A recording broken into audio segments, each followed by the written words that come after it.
Hello, hello, hello. Welcome to spending quality time with your girl, Eposi Ziton. Now let's get started. Today, I'm going to be talking about the boy-child syndrome. You know, that's a very important topic. I'm going to talk about it more in terms of where I come from.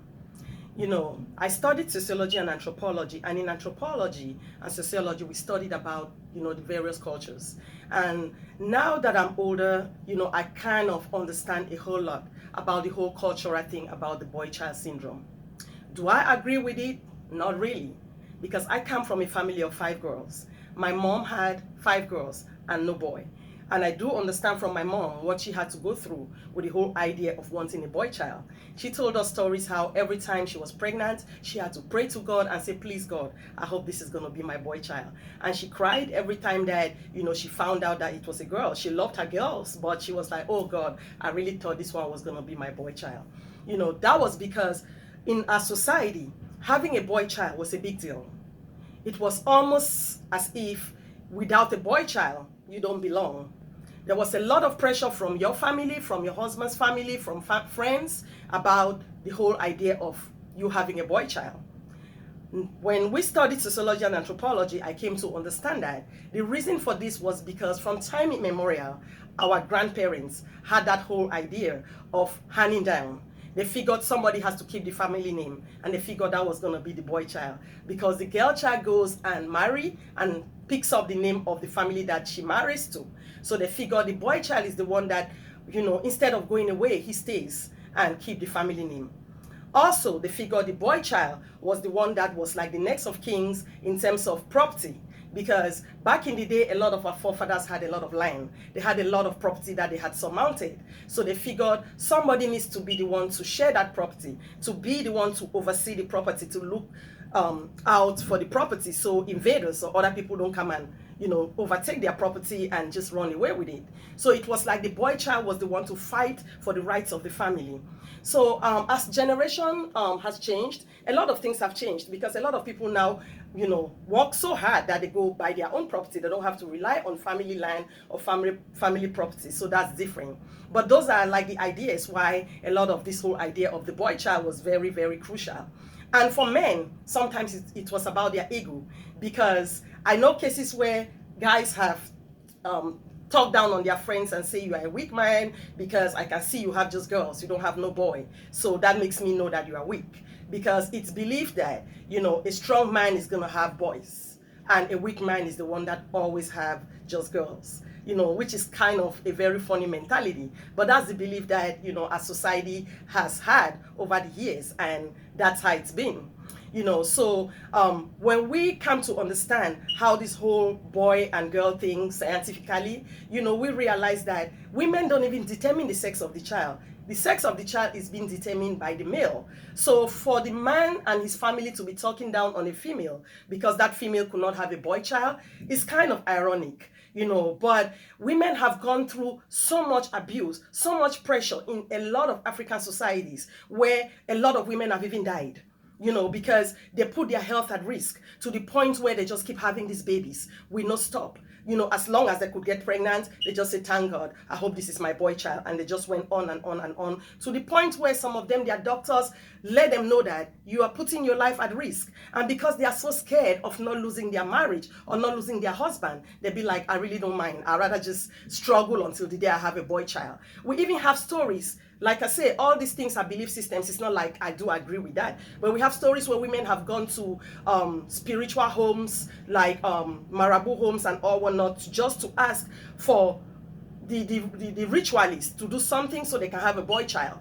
Just all these things that are just complicating their lives just because they're trying to look for a boy child. Thinking about it, you have in the Western world, we know wonderful things that females have done in Africa and even in the Western world. And we know big responsible families that have titles, people who have been great administrators, the world at large, who had just girls and they celebrated their girls. They didn't care. So we should work on that whole idea of the boy child syndrome. When you want to get married, you should sit down with your husband and ask your husband, what's your whole take on this whole girl child, boy child thing? Because I had to do that. Like I always say, I use myself as an example. I had to sit down with my husband because, especially with the fact that I came from a family of girls, and I know what my mom had told us she went through. So my husband said, you know what, honey, all we want is healthy kids. It don't matter the sex of the kids. We just want kids that are healthy. Me being a nurse, I've worked with a lot of kids that I've realized that what really matters is the health of kids. I've seen parents who are going through so much agony with their sick kids that the only thing that they say is that, I hope this is all a dream. I hope this is like a bad nightmare, that I can just see my child just get up and run, my child just get up and be normal. That's all I want. They don't even talk about the sex of the child because they don't care. All they want is a healthy child. That's all they're looking for. This whole idea of wanting to keep the family name, for those who believe in that, all right. But all I'm saying is that I don't think it's worth anybody putting their life at risk. I don't think it's worth anybody not loving who they say they love because they couldn't bring forth a boy child. Children are just children. Girls, boys, whatever. If they have to be there for you and do great things for you, they're gonna do it. It don't matter. We've seen boys that have disappointed their parents and their families so bad that, it's almost to the point where the parents are like, I wish I didn't have this boy. We know boys that have killed their parents.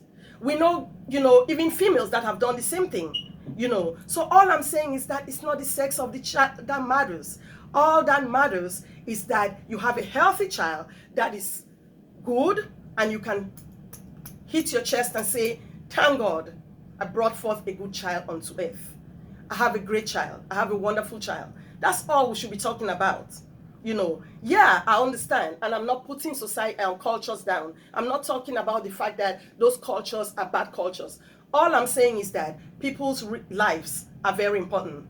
We should not go about injuring or putting anybody's life at risk just because we're looking for a particular sex. Because the last time I checked, men are the ones that determine the sex of a child. So why do you have to put your wife through all that agony and stress and pain, looking down on her and letting your family or your people talk down on her just because she could not give birth to a boy child? It's not worth it. It's not worth it. Children are children, regardless of the sex of the child. All we're looking for in the world is for kids to be healthy, for kids to be happy, for our children to turn out the way we're hoping that they turn out. Please, please, please, my people, this segment was all about fighting for the rights of women and making women also know that you have to know what your goals are. You have to know what you want for yourself, and don't let nobody make you put your life at risk just because you want to bring forth a boy child. It's not worth it. Well, it was nice spending quality time with you all, and bye for now.